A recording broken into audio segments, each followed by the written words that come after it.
Tere! Ilmad on muutunud väga kevadiseks ja on kuulda juba ka esimesi kevadlindude sirinaid. Aga turgudel on turbulentsi omajagu ja sellest siin ka kohe lähemalt.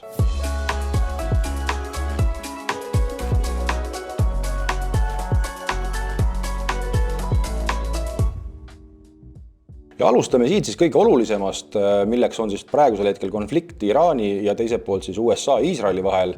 Ja selle konflikti kõige suurem mõju on kindlasti naftale ja gaasile ja see tuleneb peamiselt sellest, et transpordi pool pööratakse pea peale ehk et see Hormuzi väin on tänasel hetkel kinni, läbi mille siis tegelikult 20% maailma naftast liigub ja tänu sellele on väga keeruline ennustada, et kui palju naftat, mis ajal sealt üldse liikuma saab. Ja see kindlasti mõjutab tänasel hetkel eelkõige nafta hinda ja ka gaasi hinda, mida me oleme siin ka eelnevate päevade jooksul juba näinud. Ja kui vaadata praegusel hetkel nafta hinda, siis Brenti nafta on siin kallinenud päris usinasti, et kui enne eelmist nädalavahetust oli Brenti nafta hind seal kuskil $71 juures, siis eilse õhtu seisuga oli see 84 juurde tõusnud, nii et see tõus on üsna märkimisväärne. Ja ega sarnast liikumist on tegelikult näha ka gaasil, kus siis maagaasi hind on praegusel hetkel kuskil 32 juurest megavati kohta tõusnud 57 juurde. Nii et on näha, et maagaas tegelikult on natukene rohkem mõjutatud olnud kui nafta, aga ma arvan, et peamine põhjus on tegelikult see, et nafta puhul juba eelmine nädal olid pinged kruvinud selliseks, et nafta hind oli juba sellest mõjutatud. Gaasi hind mitte nii väga. Ja mis nüüd on veel muutunud, mis mõjutab ka viljahinda muidugi on euro ja dollari suhe, kus siis mingi aeg tagasi oli meil euro-dollari suhe peaaegu 1,20 juures, siis nüüd on dollar niivõrd palju tugenenud või siis euro nõrgenenud, kuidas pidi võtta, ja on jõudnud seal 1,16 dollari juurde. Ja siin peamine põhjus, ma ikkagi ütleks, et võib-olla euro nõrgemine, kuna ei ole teada ja kardetakse siis Euroopa naftaga varustatust ja see on praegusel hetkel andnud siis nii-öelda lükke siis või tõuke kursi muutustele. Nüüd korra, kui naftat veel vaadata, siis mõned analüütikud pelgavad, et nafta hind võib isegi tõusta seal kuskil $120–150 dollarini, aga isiklikult nii pessimistlik tänasel hetkel ei oleks. Praegusel hetkel ikkagi realistlikumad prognoosid on võib-olla seal kuskil 100 juures, aga jällegi kõik sõltub sellest, et mis siis seal piirkonnas toimumas on ja kui pikalt see konflikt siis kestab ka. Ja võib-olla seal konflikti pikkuses ongi väga palju nüansse täna kinni, et on praegu öeldud, et see kestab siin circa 1–4 nädalat. Algselt oli see mõned päevad, nüüd on juba kuni 4 nädalat. Kui see peaks ikkagi sellest 4 nädalast pikemalt kestma, siis suure tõenäosusega on need mõjud ka pikemaajalisemad nii nafta, gaasi kui ka teiste selliste toorainete hindadele. Kui me võtame siia eelmise aasta, kui tegelikult oli ju sarnane situatsioon, kus Iisrael ja ka USA tegelikult ründasid Iraani, siis tollel ajal oli see mõju viljahindadele või viljafutuuridele circa 15 euri tonni kohta. Praegusel hetkel arvatakse, et olukord on ikkagi tõsisem, seetõttu on väga raske prognoosida, et mis siis see kord on. Praegusel hetkel vähemalt teraviljas me ei ole nii suurt tõusu näinud, me oleme näinud tõusu siin mõned eurod päeva kohta, viimasel paaril päeval.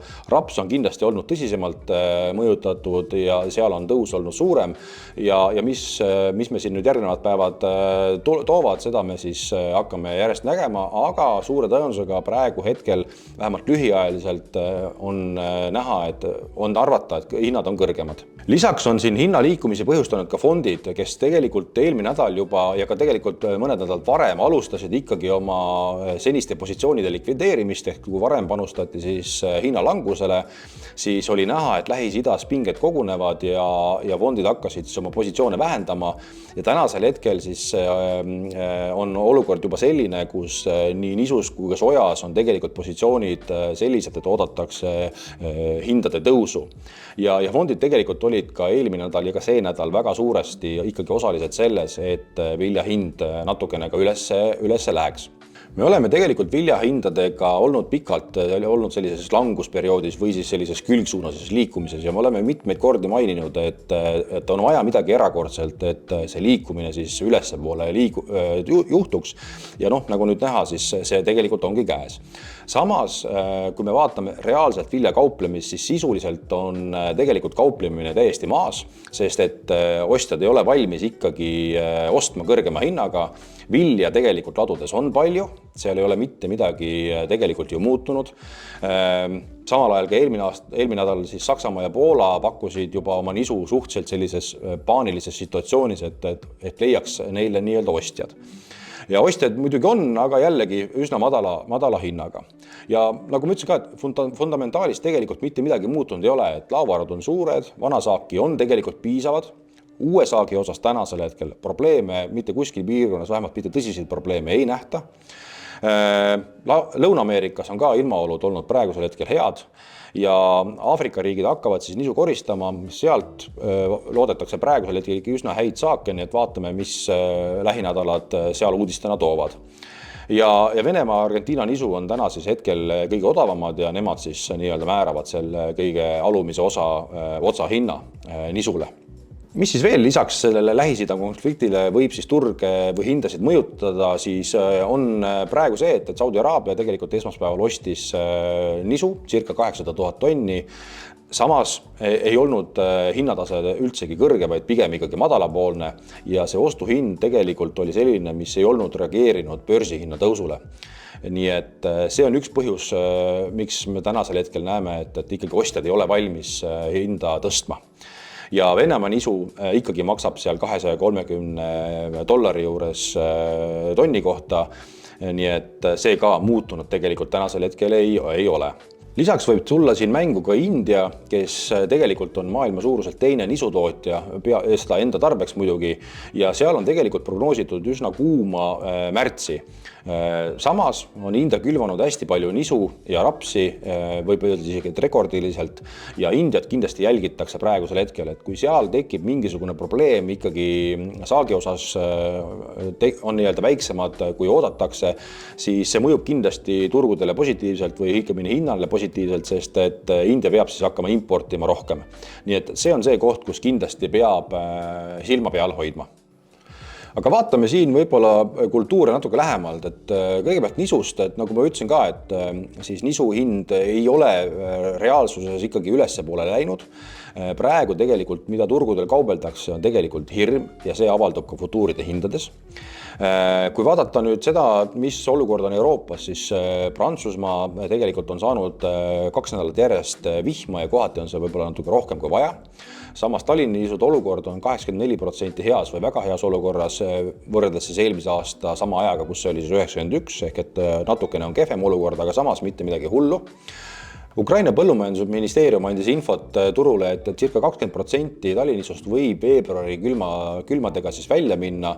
Samas teised näevad, et Ukraina nisude olukord on tegelikult suhteliselt rahuldav ja seal probleemi suuresti ei nähta. Maisist märtsikuu jooksul tulevad esimesed infod, kuidas USA-s maisikülv läheb ja kuidas ilm siis seda toetab. See on väga oluline tegelikult, sest USA on siis kõige suurem maisi tootja. Üldjuhul on USA põllumees tahtnud maisi külvata ja see on olnud alati neile ka kasumlik. Viimased numbrid näitavad, et USA maisi vastu nõudlust ka samas on. Euroopas samas on maisisaak olnud väiksem ja ka saadavus on madal, pealegi on kvaliteediprobleemid olnud ka. Ja maisi hind on tänasel hetkel sellest tulenevalt siis ka üles läinud ja maisi hind on circa seal 235 eurot tonn muugal. Maisi järel siis soja, mis on ka väga oluline siis meie söödatarbijatele. Argentiina hakkab siin soja mõne nädala pärast koristama. Maisikoristus on seal circa 4% peal. Brasiilia ka koristab. 50% koristus on tegelikult tehtud. Ilm on olnud siiani väga hea ja pole takistusi olnud. ja Brasiilia soja prognoos tegelikult on 178 miljonit tonni. Vahepeal on tegelikult prognoositud isegi kõrgemaid numbreid, aga nüüd on tagasi siis number 178 juures. Ja see tähendab tegelikult ikkagi suuremat ekspordivajadust kui varasemalt ja Brasiilia soja ekspordisurve on juba nii-öelda ka peale jõudnud, aga praegu on ikkagi hindades peamiselt Lähis-Ida mõjud, nii et see Brasiilia nii-öelda ekspordisurve tänasel hetkel ei ole veel mõjule pääsenud. Ja soja juurde õlikultuurina raps, mis on meie põllumeele loomulikult oluline rahakultuur, siis rapsi hind on olnud sellest Lähis-Ida konfliktist ikkagi väga mõjutatud ja on läinud ikkagi järgi soja ja nafta hinna tõusule. Ja praegusel hetkel on ka fondid siis rapsi Mati Future ostnud ja on nii-öelda pikas positsioonid ehk et panustavad hetkel tõusule. Nii et vaatame ka siin kindlasti lähinädalatel väga teraselt, mis toimumas on ja hoiame teid siis infoga kursis. Ja saate lõpetuseks vaatame, mis siis põllumeestoots on teinud. Kui varasemalt ei olnud mitte midagi tehtud meil 26. saagi osas, siis eile tegime esimesed fikseeringud siis nii lõuna kui põhjatootsile ja need, kes siis seminaridel ei ole osalenud, siis me sellest aastast on siis 2 tootsi, nagu juba öeldud, siis põhja- ja lõunatoots ja selle mõte on just see, et kuna lõuna- ja põhja-Eesti saagikused on ikkagi erinevad, siis seega ka tulud ja kulud on loomulikult erinevad. Ja selleks, et olla natukene siis lähemal põllumeestele nende tulemustega, me selle otsusega tegime. Ja praegusel hetkel ma fikseerisin mõlemale tootsile siis 50 tonni nisu, 25 tonni otra ja 25 tonni ka rapsi, nii et sai fikseerimistega algus tehtud ja kindlasti me nüüd lähinädalatel oleme väga teraselt turgudel silma peal hoidmas ja vajadusel kindlasti tootsile ka veel fikseeringuid teeme. Ja loomulikult ka kõik teie, kes te oma riske hindate, mõtlete, millal müüa ja kuidas müüa, siis kindlasti praegusel hetkel on õige aeg turgudel silma peal hoida ja ikkagi jälgida seda poolt, et kui hinnad ületavad teie enda oma hinda, siis kindlasti võiks fikseerimisega algust teha, kui seda veel tehtud ei ole. Aga selleks korraks lõpetame. Kohtume siin järgmisel korral.